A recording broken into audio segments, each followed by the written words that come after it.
पीले दांत वाली बहू। रंजना कभी ब्रश नहीं करती थी। उसे कितनी बार उसके माँ बाप ने डांटा, लेकिन उसका कोई असर उस पर होता ही नहीं था, जिस कारण से उसके दांत पीले पीले हो जाते हैं।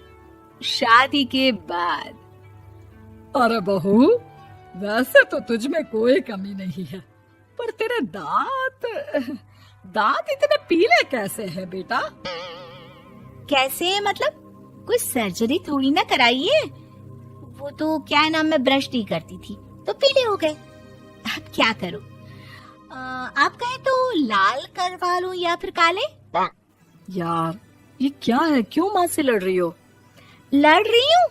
अरे मैं लड़ रही हूँ या ये बोल रही है कि दांत पीले हैं, पीले।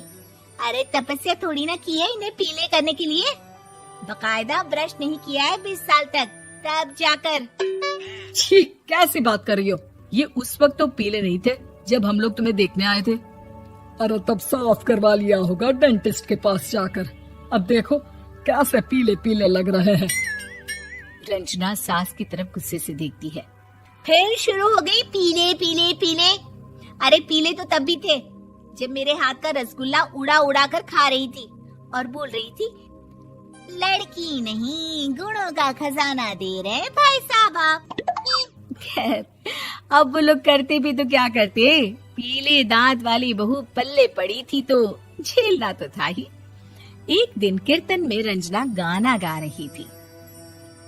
अरे कमला बहन, माँ का द्वार है, यहाँ तो सब शुद्ध होकर आते हैं, फिर अपनी बहू को ब्रश भी नहीं करवाती तुम। दूर से पीले पीले दांत भक्ति में बाधा उत्पन्न कर रहे हैं। अरे कोई 2 साल की बच्ची थोड़ी ना लेकर आई हूँ मैं बहू बनाकर। अच्छी खासी लड़की है, अरे कैसे करवाऊं ब्रश? ये तो उसे खुद करना चाहिए ना। अब माँ बाप तो इसके जैसे तैसे निपटा दिए, ये नहीं सोचा कि सास कैसे संभालेगी। सास बहू को लेकर घर आ जाती है, लेकिन सोच लेती है कि अब इसे लेकर कहीं नहीं जाएगी। अगले रोज बहू कहती है, अरे क्या हो गया, मंदिर नहीं जाना क्या? कीर्तन का वक्त हो रहा है। मेरी मधुर वाणी से कान्हा जी जागते हैं और सोते हैं। आप तो जानती है ना उनकी भक्ति में कितना मन लगता है मेरा। वो क्या है ना, तबीयत ठीक नहीं लग रही है मेरी, आराम करूंगी मैं। तबीयत ठीक नहीं लग रही? अभी तो मिथुन के गाने पर नाच रही थी आप, और अब बोल रही है कि तबीयत ठीक नहीं लग रही। अरे भक्ति में मन लगा लो सासू माँ, ऊपर जाना है, क्या मुंह दिखाओगी आप? हाँ? सास को बहू की बात पर गुस्सा आ जाता है। मैं क्या मुंह दिखाऊंगी, इसकी चिंता तो ना कर, समझी? अपने मुंह की चिंता कर, जो ये पीले पीले दांत लेकर हर जगह पहुंच जाती है। पता है लोग कितना मजाक बनाते हैं। ना जी ना, मैं नहीं जाना कहीं तेरे साथ। तो ये बात है, कोई ना, मत जाओ, मैं अपने कमरे में ही बैठकर भक्ति कर लूंगी। ऊपर वाला दांत थोड़ी ना देखता है, मन देखता है, भावना देखता है। और अरे बस बस, तू सब कुछ दिखा, बस ये सफेद चमकदार दांत ना दिखाना किसी को, है? जा यहाँ से। बहू को सास की बात का कोई फर्क नहीं पड़ता, वो तो जैसी थी वैसी ही रह जाती है।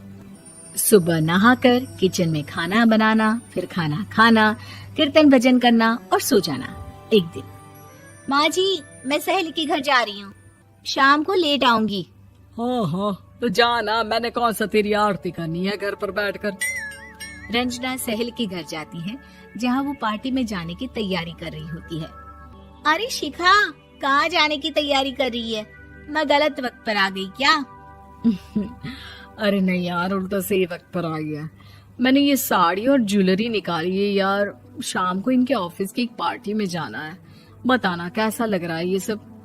नहीं यार, इस ड्रेस के साथ तो वो वाली ज्वेलरी अच्छी लगेगी। हाँ हाँ सही बोल रही है, मैंने ध्यान ही नहीं दिया।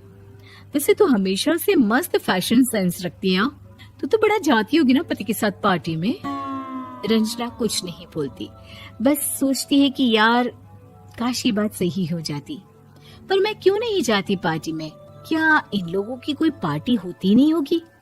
रंजना घर आती है और रात में पति से सवाल करती है, एक बात बताइए, आप मुझे किसी पार्टी में क्यों नहीं ले जाते? क्या आपकी यहाँ ऑफिस में पार्टी नहीं होती? पति बेचारा क्या कहता कि दांत पीले हैं तुम्हारे इसलिए। अरे कोई पार्टी होती नहीं हम लोगों के ऑफिस में, तो कहाँ से लेकर जाऊं? और मार्केट, मॉल, कहीं वीकेंड घूमना, कहीं तो। अरे यार, सारे हफ्ते में एक छुट्टी मिलती है, तो सोचता हूँ कि आराम ही कर लूं। क्यों? रंजना मन मार के रह जाती है। पहले कभी सास के साथ मंदिर जाया करती थी, लेकिन वो भी सास ने ले जाना बंद कर दिया। घर बैठी बैठी रंजना बोर हो जाती है। तभी उसे आइडिया आता है और वो मायके जाने का सोचती है। सासू माँ, 2 दिनों के लिए मम्मी के घर जा रही हूँ। अच्छा अच्छा, ठीक है, आराम से जा। और हाँ, माँ से कुछ अच्छी आदत सीख कर आना कि कैसे शरीर के हर भाग की तरह दांतों की सफाई भी जरूरी होती है, समझी? शुरू हो गई ना आप। वो लोग आपकी तरह नहीं है कि छोटी छोटी बात का बतंगड़ बना दे। उन लोगों के लिए मैं मायने रखती हूँ, ना कि मेरे पीले पीले दांत। रंजना माँ को बिना बताए उन लोगों को सरप्राइज देती है, लेकिन जैसे ही वो दरवाजे पर पहुंचती है, अंदर देखती है कि घर वाले कहीं जा रहे होते हैं। अब माँ, काश रंजना दीदी के दांतों वाली प्रॉब्लम नहीं होती, तो वो भी हम लोगों के साथ चलती ना बुआ जी की बेटी की शादी में।